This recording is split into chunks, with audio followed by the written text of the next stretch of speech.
Now, here's more of a rhetorical question, but what might be the cost of not integrating age tech? Like if we just stick with the toolbox that we know really well, the toolbox maybe we've used for the past 20 years, what's the possible cost of not integrating age tech? Well, here's a couple things. Number one, excess disability. There's tools now that can support a person living more independently for as long as possible, using their body more fully. But if we don't integrate these tools, then they may actually have to use the service of a care person, a care support person, in order to eat, in order to get out of bed, in order to get somewhere. That's excess disability. That means they're unable to do what they could do if we supported them in doing it, right? So we don't ever want someone to be more disabled than they need to be simply because they aren't getting the support that they need. That's not best practice. So think about this as things that a professional in aging do not want any of the things on the screen to happen, right? That's why we are professionals in aging services, is because we don't want any of these things to happen to our clients. Number two, high cost of care. They may end up paying more for care than they need to. For instance, they may be living in a beautiful independent living with delicious food and lots of friends, but they're gonna have to move out to assisted living because of the various things that are going on in their body or their mind. But if they had a couple age tech tools at their senior living environment, in their independent living, in their apartment, they might be able to actually stay there an extra 2 years, pay a lower cost than they would if they're moving to assisted living, and be able to save some of that money as well as continue in those relationships.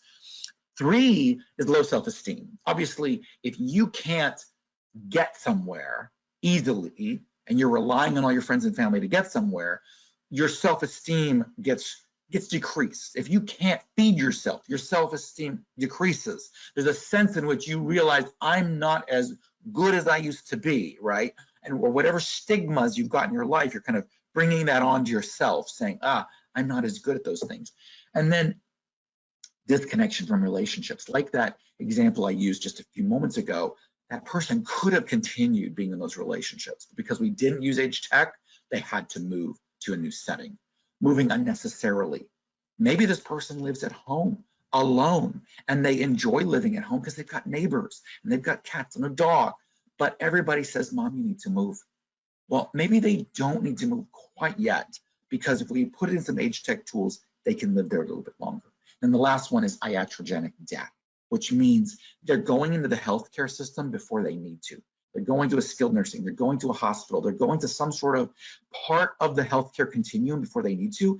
And because they went there, they died, right? Because they went there, they died. Because it happens all the time. Older people, our healthcare system is not age friendly.